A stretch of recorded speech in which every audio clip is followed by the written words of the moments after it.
आप लोगों ने सुना। क्रियात्मक अनुसंधान सुना? हाँ नहीं सुना, ठीक।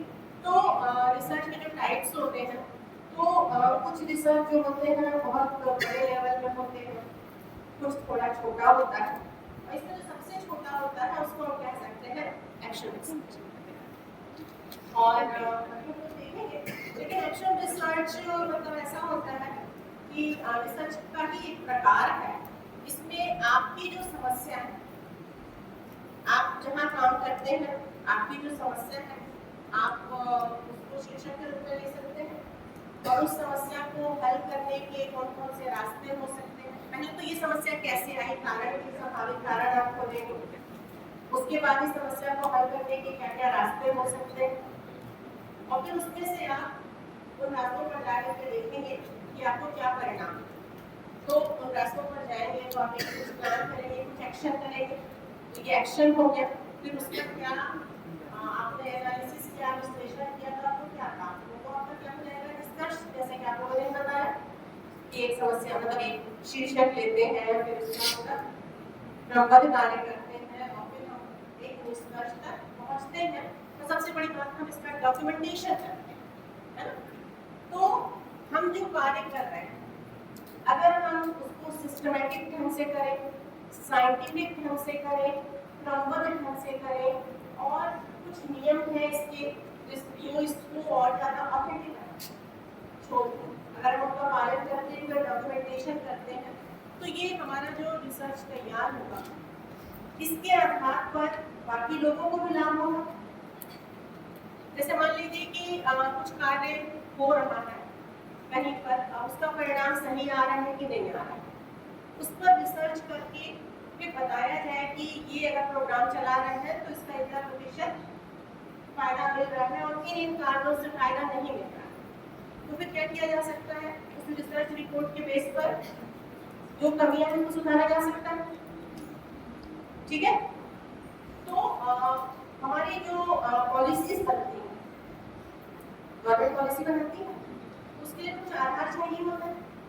तो in future as a teacher अगर आप कुछ रिसर्च करके परिणाम देते हो, तो गवर्नमेंट हो सकता है कि अगर बड़े किसी सैंपल पर आपने कोई रिसर्च किया है, तो उस परिणाम के आधार पर वो क्या करें, पॉलिसी में भी चेंज कि कितने लोगों पर परीक्षण किया गया, परिणाम ये आया, ठीक है।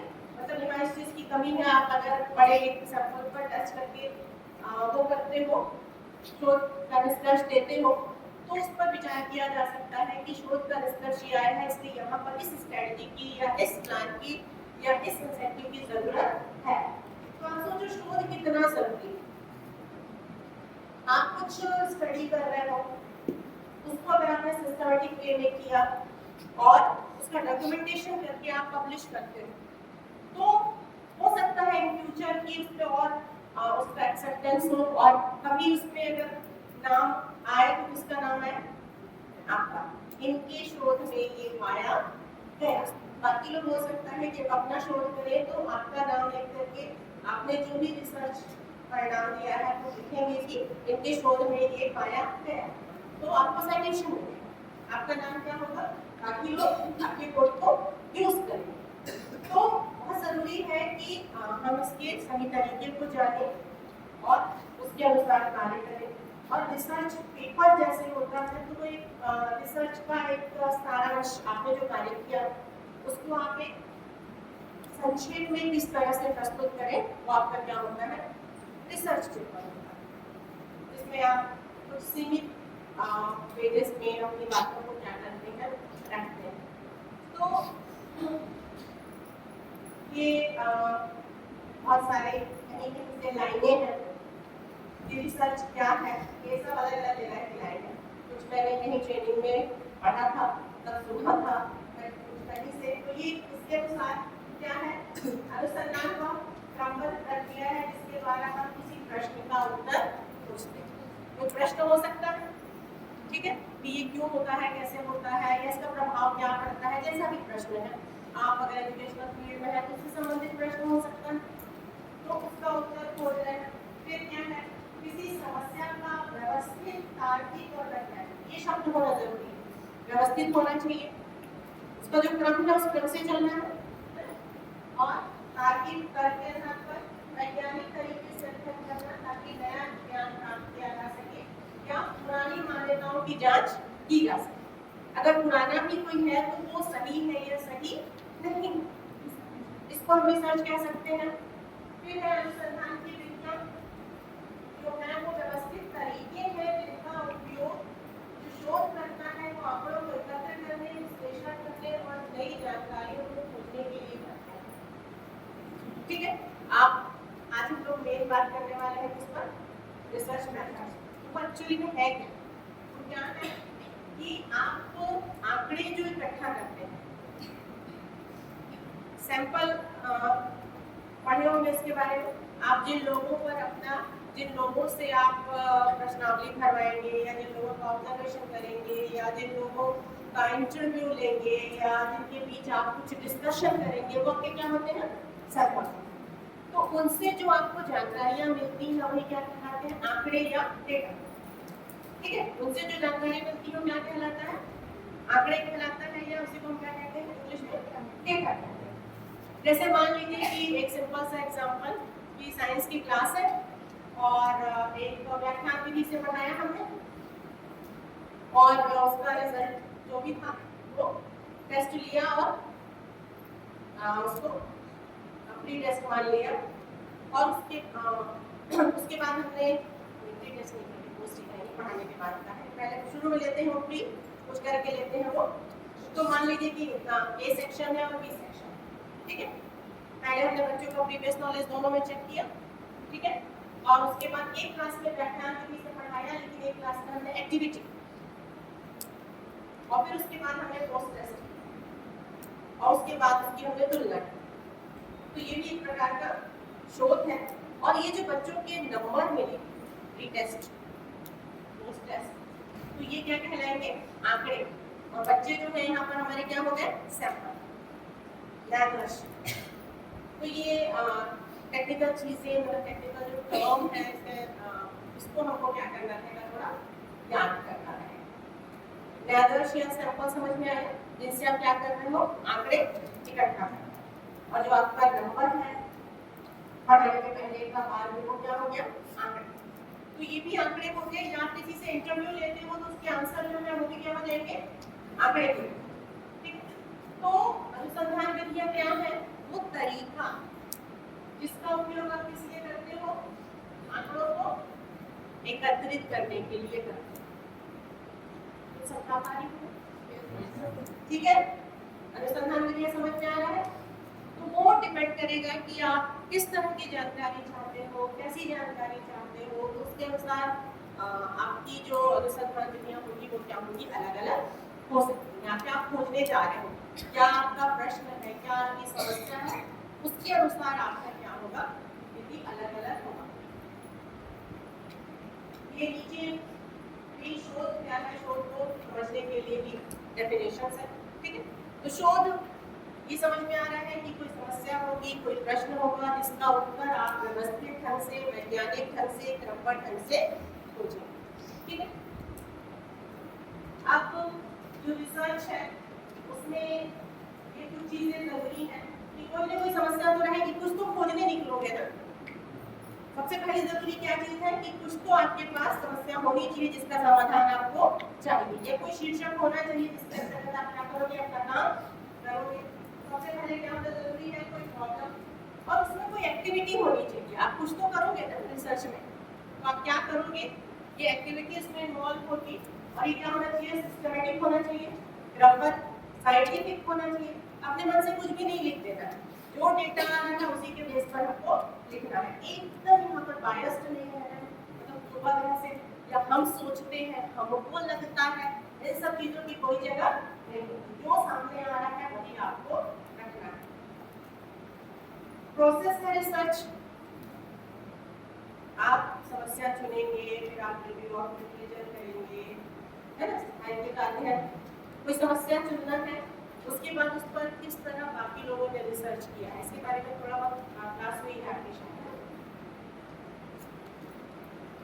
लिटरेचर रिव्यू, थोड़ा बहुत संबंधित साहित्य का अध्ययन सुना है ना, तो उस पर क्या क्या खोज हुई है, बाकी लोगों की खोज देखते हैं कि उन्होंने किस तरह की समस्या ली थी, और जब उनकी समस्या ऐसी थी तो उनका प्रक्रिया क्या था डेटा कलेक्ट करने, उनकी डिजाइन क्या थी, किस तरह का उनको परिणाम मिला।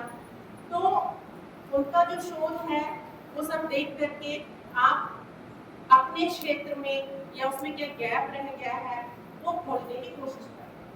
सेम उन्होंने जो किया वही आप नहीं करते, उनका जो सैंपल था वही आप नहीं करते, आपका सैंपल क्या होगा, अलग होगा। तो ये एक प्रोसेस है और इससे आपको क्या मिलता है, सॉल्यूशन मिलता है।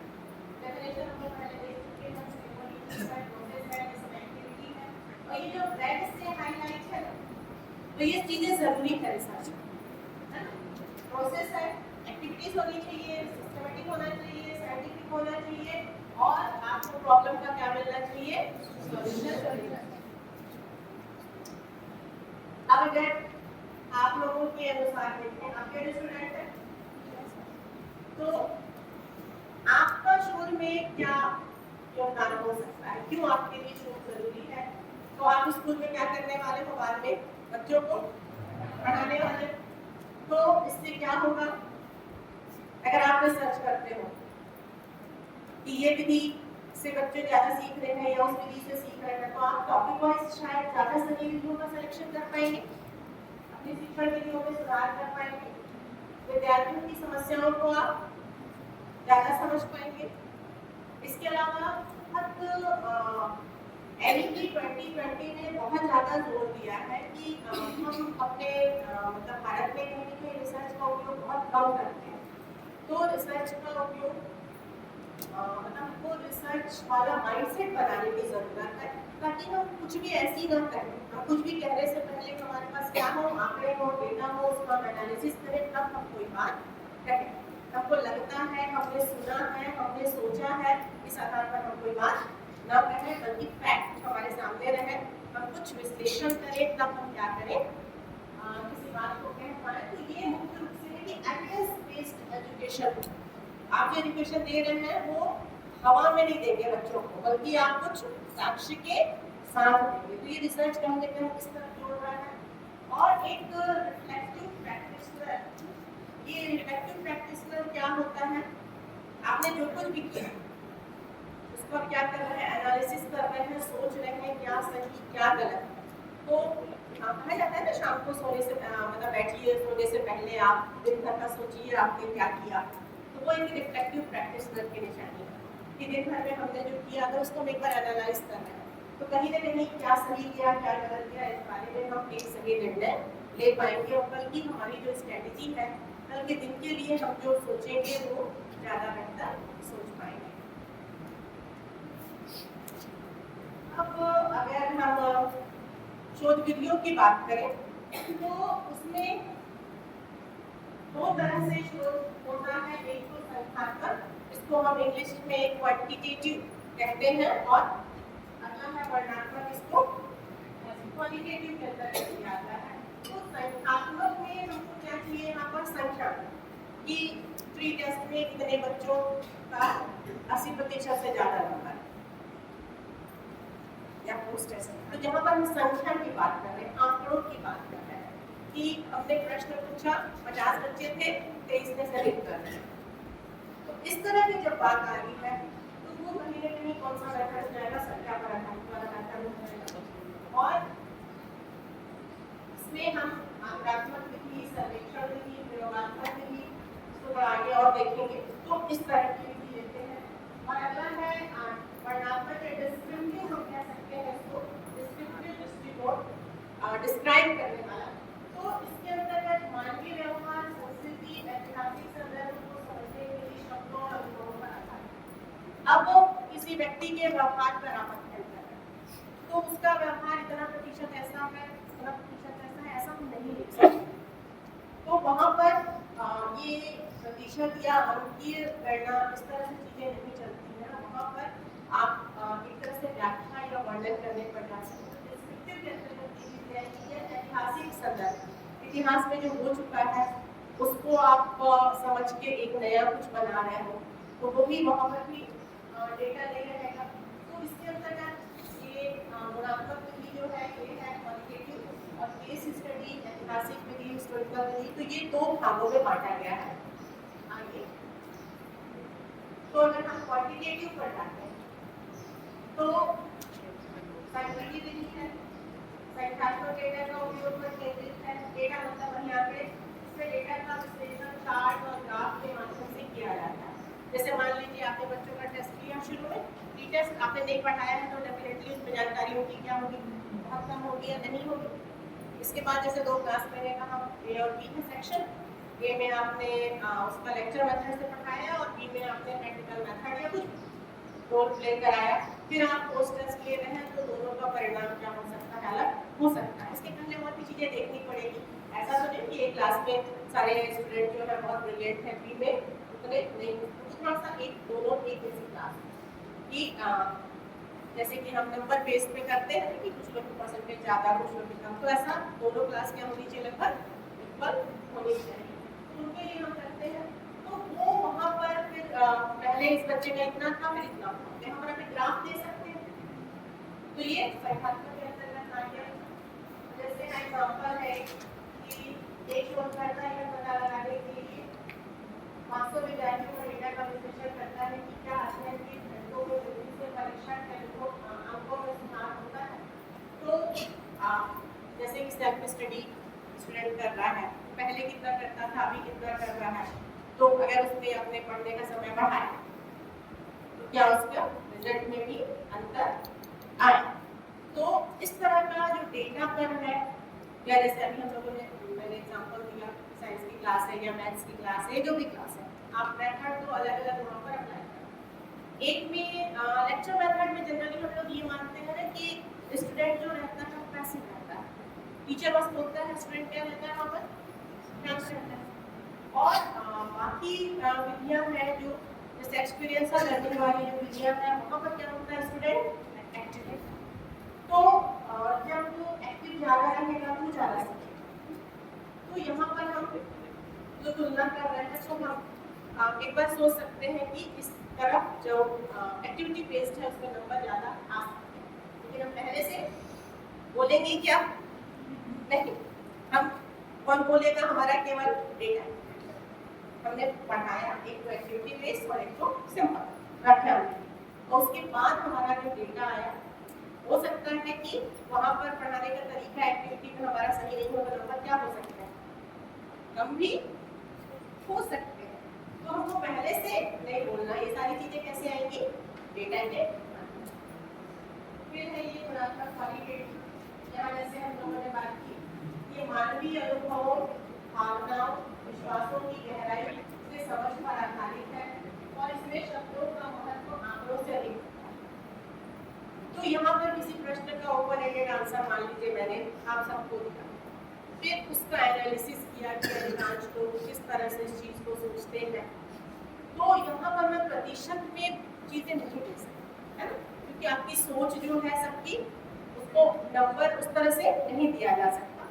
हालांकि इसको भी देने का तरीका होता है, मतलब हम रिसर्च में जो अंक है उसको तो भावनाओं में नहीं बदल सकते, लेकिन भावनाओं को क्योंकि अंक में बदलने का तरीका होता है कि पॉजिटिव सोच है उसके लिए हमने कुछ अंक दे दिया, नेगेटिव सोच है उसके लिए अंक दे दिया, और क्लियर नहीं है उसके लिए एक अंक दे दिया।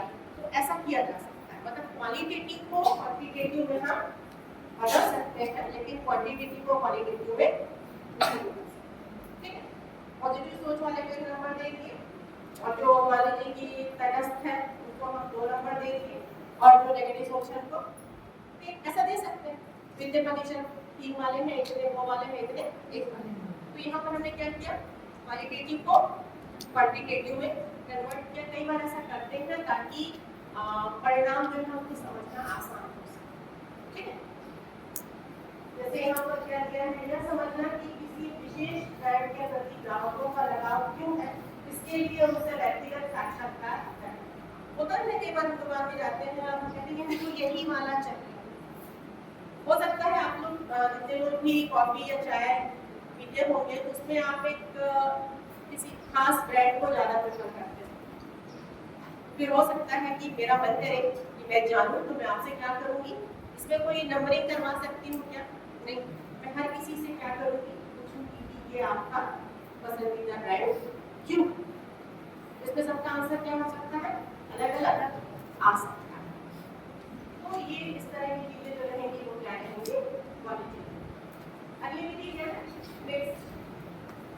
तो जरूरी नहीं है कि आपके रिसर्च में केवल एक ही, आपका रिसर्च क्वेश्चन कैसा है, हाइपोथेसिस कैसी है, आपका परिकल्पनाएं कैसी हैं, या आपने जो रिसर्च के लिए जो रिसर्च क्वेश्चंस बनाया है, आप क्या क्या खोजना चाहते हैं, उसके अनुसार आपकी जो मेथड है वो क्वालिटेटिव और क्वांटिटेटिव दोनों हो सकता है। आप अधिक गहराई से समझने के लिए इन दोनों का ही उपयोग कर सकते हैं। तो मान लीजिए कि आपको कुछ साक्षात्कार भी लेने हैं, कुछ टेस्ट भी लेने हैं। साक्षात्कार वाला क्या हो गया? क्वालिटेटिव। और अंकों वाला क्या हो गया? क्वांटिटेटिव। तो आप ज्यादा दोनों पक्षों को भी जब शामिल करते हैं तो आपका क्या कहलाएगा? एक मिक्स्ड मेथड। जैसे मैंने एग्जांपल दिया है, 1000 लोगों का सर्वे किया, उनको क्वेश्चन आया, ठीक है?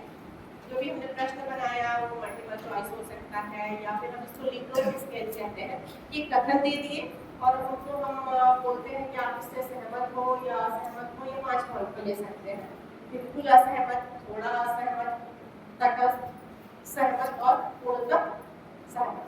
तो उसमें वो टिक करेगा। तो फिर हम उसका एनालिसिस करेंगे कि कितने लोग पूर्णतः सहमत हैं, कितने लोग उससे कम, नंबरिंग कर देते हैं 1 से लेकर के 5 तक।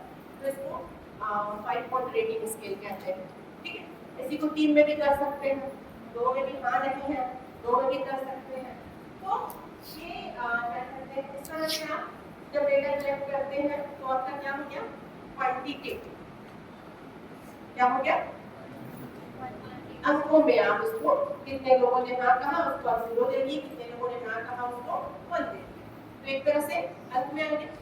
लेकिन आप साक्षात्कार कर रहे हैं उसमें से 10 लोगों के साथ, ज्यादा कभी हो सकता है। तो ये जो इंटरव्यू कर रहे हैं उससे जो आपको मिल रहा है डेटा वो क्या हो जाएगा? क्वालिटेटिव। तो ये मिक्स मेथड। तो आप जब अपना रिसर्च कुछ करेंगे तो आप क्या खोजना चाहते हैं? रिसर्च में पहले क्या किया जाता है कि आपने पहले तो सबसे पहले वेरिएबल खोजा, मतलब रिसर्च में जिस पर आप मेन रिसर्च करना चाहते हैं, है ना, चर कहते हैं। मतलब बहुत नहीं जाऊंगी, बस आपके शीर्षक में चर का होना चर रहेगा ही, उसी पर आप खोज करेंगे आगे, है ना? उस पर क्या खोजना चाहते हैं उसको अगर आप प्रश्नों के माध्यम से क्या करें, अंतिम तक पहुंचते हैं तो आपके क्या कहलाते हैं? Research question. उसके आधार पर आप ऑब्जेक्टिव बनाते हैं, ठीक है, रिसर्च उद्देश्य। उसके बाद आपको जरूरत हो तो हाइपोथेसिस भी बनाते हैं। तो आप जो रिसर्च करते हैं उद्देश्यों की पूर्ति के लिए करते हैं या अपने हाइपोथेसिस की टेस्टिंग के लिए करते हैं। उसके बाद फिर आपको जो आंकड़े एकत्र करने हैं उसके लिए आपको उसकी जरूरत होती है इन्हीं मेथड्स। तो आप फिर कौन सा मेथड ले रहे हैं उस पर डिपेंड करेगा कि आपका रिसर्च किस तरह का है, आपके क्वेश्चंस किस तरह के हैं। तो ये हो गया। अगला है प्रयोगात्मक विधि। तो जो हम लोगों ने अभी बात की ये कारण और प्रभाव वाला, जैसे हम लोगों ने साइंस वाली बात की कि एक क्लास में वो कर रहे हैं लेक्चर मेथड से पढ़ा रहे हैं, दूसरे में कोई एक्टिविटी बेस्ड पढ़ा रहे हैं। तो जहाँ पर एक्टिविटी का इफेक्ट देखा जा रहा है, कॉस्ट का इफेक्ट देखा जा रहा है, वो मेथड क्या कहलाता है? एक्सपेरिमेंटल या प्रयोगात्मक कहलाता है। कॉस्ट यहाँ पे एग्जांपल दिया हुआ है कि किसी फर्टिलाइजर के उपयोग से पौधों में तेज वृद्धि होती है या नहीं। एक तरफ फर्टिलाइजर डालें और एक में नहीं डालें, तो जिसमें आप डाल रहे हैं वो आपका एक्सपेरिमेंटल ग्रुप कहलाएगा, ठीक है? क्योंकि आप यहाँ पर क्या कर रहे हैं, फर्टिलाइजर डाल के देख रहे हैं कि दोनों में 2 कैरी है, दोनों में आप सेम पौधे लगा रहे हैं, ठीक है? एक में आप खाद डाल रहे हैं, दूसरे में नहीं डाल रहे हैं। और उसके बाद आप देख रहे हैं उसकी हाइट में, फल आने में ग्रोथ कर रहे हैं। तो ये किस तरह का कहलाएगा? किसी कारण का प्रभाव जानना। ये मेथड कौन सा कहलाएगा? प्रयोगात्मक विधि, ठीक है?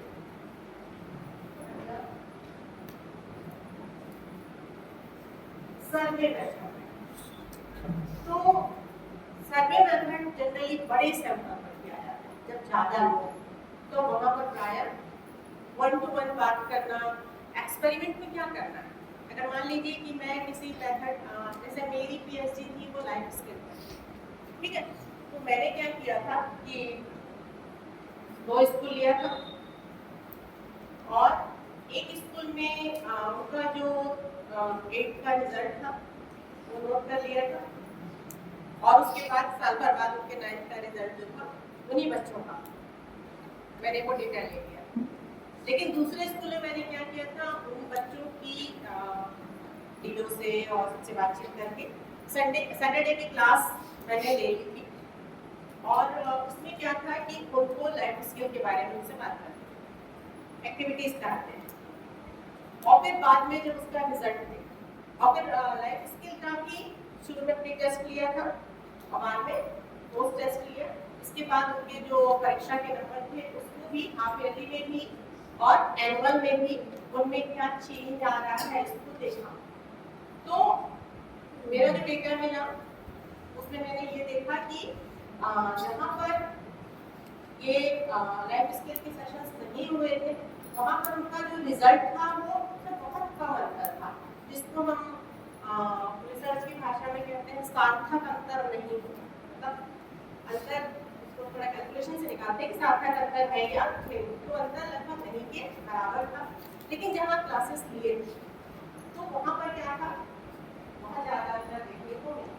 तो लाइफ स्किल्स में मेनली कुछ विधों पर जैसे बात की थी कि खुद को जानना तो अपने डर को जानना, अपनी रुचियों को जानना, आप किस चीज़ से प्रेरित होते हो, तो ये सब चीज़ अगर हम जानते हैं तो खुद के लिए ज़्यादा पॉजिटिव एनवायरनमेंट बना सकते हैं। मुझे क्या चाहिए ये ज़्यादा आसानी से, किन चीज़ों पे मुझे हिचक होती है, कहाँ मैं ना नहीं बोल पाती हूँ, बोल पाता हूँ, इन सब के अगर हम थोड़ा बैलेंस करें तो हम अपने आप को ज़्यादा क्या कर पाते हैं, पॉलिश कर पाते हैं।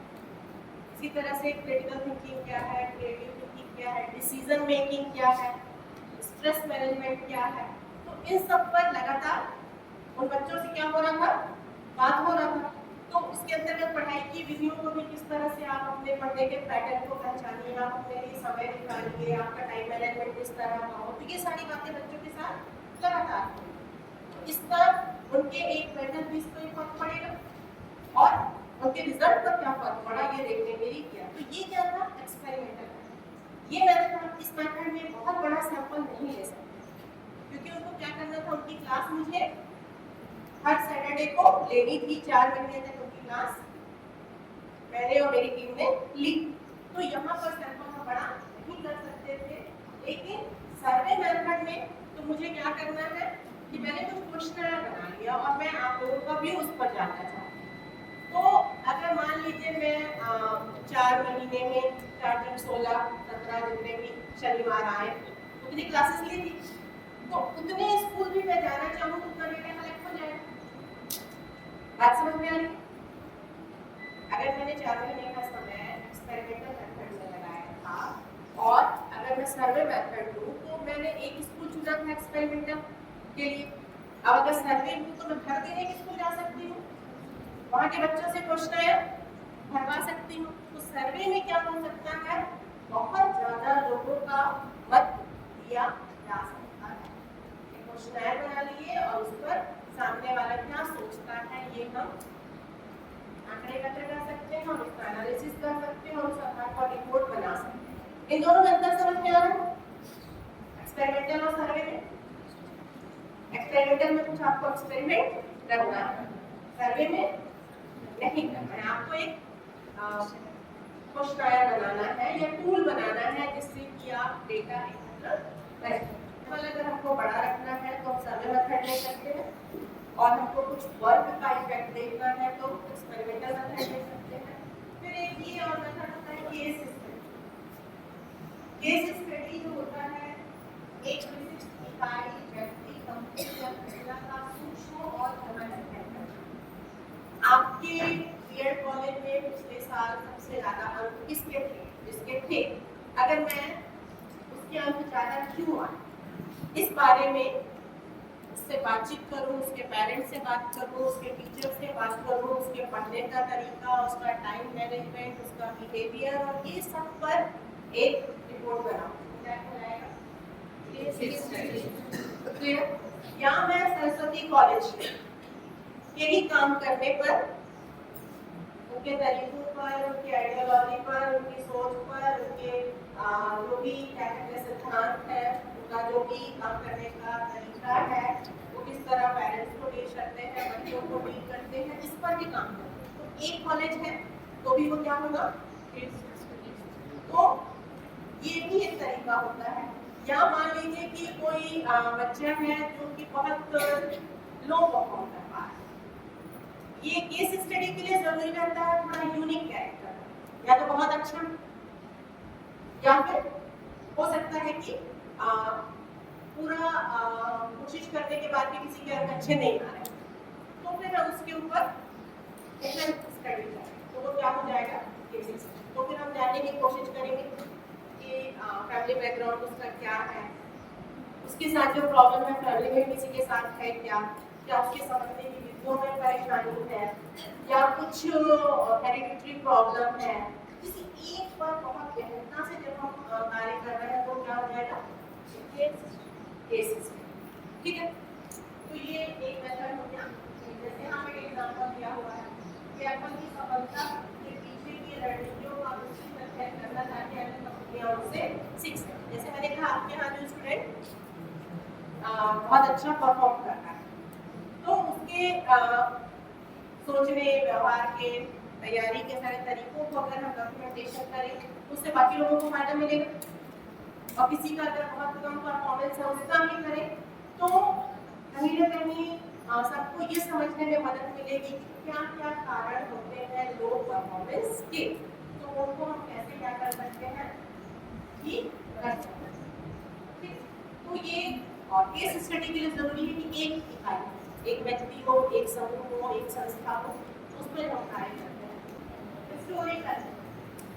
अब मान लीजिए कि किसी भूतकाल की घटना, इतिहास की घटना, उस पर आप कुछ लिखना चाहते हैं, तो आप क्या करेंगे? उस पर जो जो लिटरेचर मिल रहा है, उस समय की जो जो चीजें कहीं म्यूजियम में रखी हुई है, और तो कुछ नहीं कर सकते ना, उस समय का कुछ लिटरेचर मिल रहा है, उस समय के कुछ सिक्के मिल रहे हैं, उस समय का कुछ भी मिल रहा है, तो उन सब चीजों के आधार पर आप क्या करेंगे? अपनी बात रखेंगे। फैक्ट तो आपके वही पुराने रहेंगे, ठीक है। तो यहाँ पर अतीत की घटनाओं, दस्तावेजों और लेखों का विश्लेषण करके उस समय के जो भी आपको अभिलेख मिल पा रहे हैं उसके अनुसार वहां से चीजें ले करके आप अपनी बात अगर रख रहे हैं तो वो आपका किस तरह का रिसर्च कहलाएगा? तो आप कितने कितने तरह के रिसर्च कर सकते हो तो समझ में आ रहा है ना? आपका रिसर्च पेपर में जो है मेथड आपकी जैसी समस्या है उसके अनुसार अलग अलग हो सकता है। सबको सारे मेथड करना जरूरी नहीं है, सबको एक्सपेरिमेंटल मेथड करना जरूरी नहीं है। तो या आपका मन करता है आप केस स्टडी कर सकते हो, आपको मन करता है कि आपके टॉपिक या आपके सब्जेक्ट से रिलेटेड है तो आप हिस्टोरिकल कर सकते हो। जैसे एग्जाम्पल में क्या है, भारत की स्वतंत्रता संग्राम के दौरान शिक्षा नीतियों का अध्ययन करना ताकि समझा जा सके कि वर्तमान शिक्षा प्रणाली का आधार क्या। उस समय हम बहुत सारे बातें पढ़ते रहते हैं कि उस समय शिक्षा नीतियाँ क्या थी, उसका परिणाम क्या हुआ। तो अब हमको वैसे लोग चाहिए कि हम ऐसी सोच वाले चाहिए कि जो अंग्रेज चाहते थे, नहीं, अंग्रेज जो चाहते थे सबको पता है कि वो अपना काम कराने के लिए शिक्षा देते थे, उनको बहुत टैलेंटेड आविष्कार करने वाले लोग नहीं चाहते, उनका काम करे कितना पढ़ लिखा। तो लेकिन अब हमको क्या चाहिए कि हम विश्व गुरु बन सके।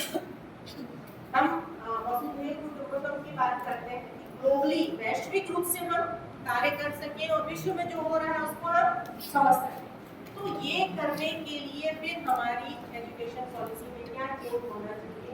तो हमारी जो नई एजुकेशन पॉलिसी आई है इसी तरह से इन सब रिसर्च के माध्यम से ही आई है कि 30-40 सालों में आने वाले हमारे जो विद्यार्थी हैं किस रूप में सामने हैं। अगर हम चाहते हैं कि वो ग्लोबली सर्वाइव कर वैश्विक रूप से अपना ज्ञान जो है वो प्रदर्शित कर सके, कहीं भी विश्व के किसी भी कोने में जा करके वो कार्य कर सके। तो इसके लिए हमको क्या करना है?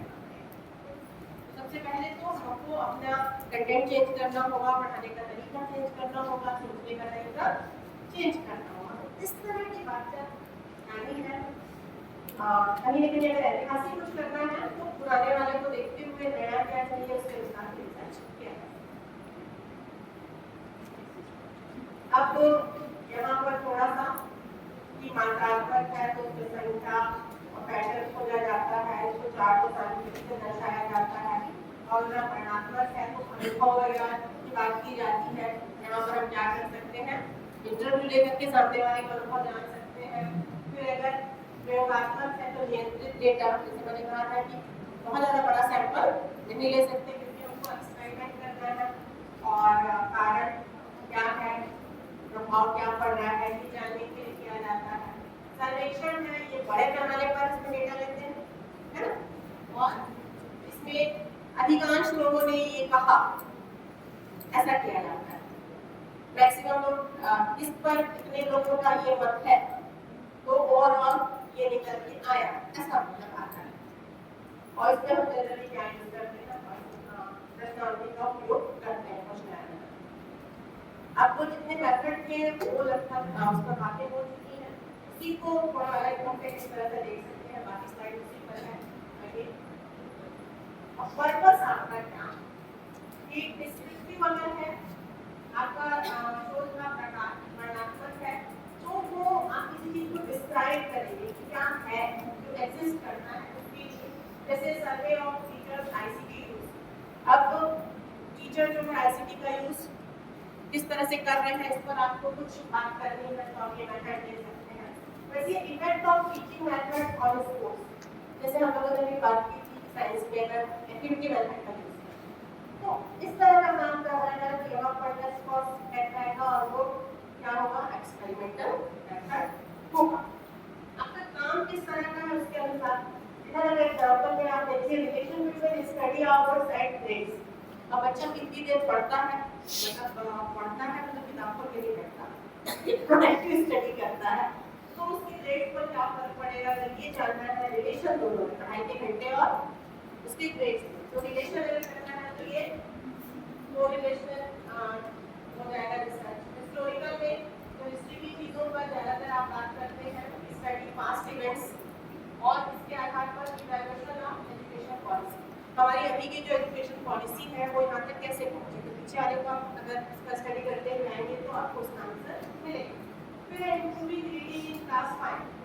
तो ये जो मैंने एक्शन रिसर्च की बात की थी तो बहुत छोटा सा सैंपल। एक टीचर जो है वो अपने क्लास को, मतलब एक्शन रिसर्च में ये जरूरी चीज होता है कि अपने कार्य क्षेत्र में ही डेटा कलेक्ट किया जाता है। जहाँ कार्य कर रहे हैं वहीं का आपका सैंपल होगा जो अपने कार्य क्षेत्र के अंदर। अगर मान लीजिए 5वीं के बच्चों का पढ़ाई का स्तर मुझे ठीक करना है तो मैं जहाँ पढ़ाती हूँ वही कर सकती हूँ कि दूसरे स्कूल का कर सकती हूँ नहीं। अगर मान लीजिए इस संस्था में सफाई की समस्या को ठीक करना तो यहाँ के प्रिंसिपल या यहाँ के लोग ही कर सकते हैं कि दूसरे लोग करेंगे। तो एक्शन रिसर्च की ये बात होती है कि जिसकी समस्या है वही उस पर कार्य करता है। और एक्शन रिसर्च की हम लोग करते हैं कि हर टीचर इन फ्यूचर आप जब टीचर बनेंगे तो सभी टीचर से ये उम्मीद की जाती है कि हर टीचर क्या करे, एक्शन रिसर्च क्रियात्मक अनुसंधान करे, अपनी जो समस्या है उसका वो क्रमबद्ध रूप से उसका एक्शन ले और उस पर क्या परिणाम मिले उसको लिखे और डॉक्यूमेंटेशन करे और बाकी लोगों तक पहुंचाए। और इसमें एक्शन रिसर्च में ये रहता है कि जरूरी नहीं कि मेरी कक्षा का जो परिणाम हो वो आपकी कक्षा का भी हो, क्योंकि मेरे बच्चे अलग हो सकते हैं, मेरी परिस्थितियाँ अलग हो सकती हैं। आपके बच्चे, मेरे बच्चे गाँव के हैं, मान लीजिए आपके बच्चे शहर के, तो सेम मेथड वहाँ पर नहीं चलेगा। लेकिन जिसकी वैसी समस्या हो वो उससे जरूर कुछ न कुछ एक उस पैटर्न को समझ करके अपने कार्य कर सकता है। तो ये इस तरह से मतलब ये टाइप्स, ठीक है। हम लोगों ने उधर देखी वो कहीं ना इसका फिर से एक सारांश है, इसको देख लीजिए, कहीं तो समझ में नहीं आ रहा है तो बताइए। क्वांटिटेटिव क्वांटिटेटिव देखा हमने, अंकों वाला क्वालिटेटिव हमने देखा, भावनाएं है, साक्षात्कार है, निश्चित में दोनों है, व्यवहारात्मक में आप क्या कर रहे हैं, चेंज कर रहे हैं, एक को तो आपने पढ़ा दिया लेक्चर मेथड से, दूसरे को पढ़ाया। अब ये अलग अलग तरह का अलग अलग हो सकता है, एक्सपेरिमेंट आप किसी भी तरह का कर सकते हैं, ये मैंने एक एग्जांपल दिया, सर्वेक्षण में भी तो ये बहुत सारे लोगों का मत जानने के लिए ये किया जाता है कि किसी कथन पर लोगों का क्या विचार है, मत क्या है, इसके लिए हम क्या करते हैं, सर्वेक्षण। केस स्टडी स्पष्ट है, एक व्यक्ति, एक समूह, एक इकाई को गहराई से जानना, ऐतिहासिक में हम पास्ट में जाते हैं, ठीक। रिसर्च मैंने इसको बस ऐसे डाल दिया आप लोग के रिवीजन के लिए, बाकी मेथड हम लोग की बात हो चुकी है ना। आप सबसे पहले क्या करते हैं, प्रॉब्लम आइडेंटिफाई करते हैं, प्रश्न होंगे इसका उत्तर खोजना चाहते हैं, उसके बाद आप क्या करते हैं, लिटरेचर रिव्यू करते हैं, फिर हाइपोथेसिस बनाते हैं, फिर रिसर्च डिजाइन की सर्वे लेंगे, एक्सपेरिमेंट करेंगे, या केस स्टडी हमारी बात में इसको होगी चौथे, और चौथे में पहुंचने से पहले वो 3 स्टेप आपको क्या करने रहते हैं, पूरे करने हैं। ये पीपीटी मैं यहीं दे चुकी हूँ, आपको उसमें डल जाएगा, तो हम नोट करने की जरूरत नहीं है, हालांकि बहुत अच्छे से बना नहीं पा रही हूँ, सुंदर पेपर बना है, ठीक है।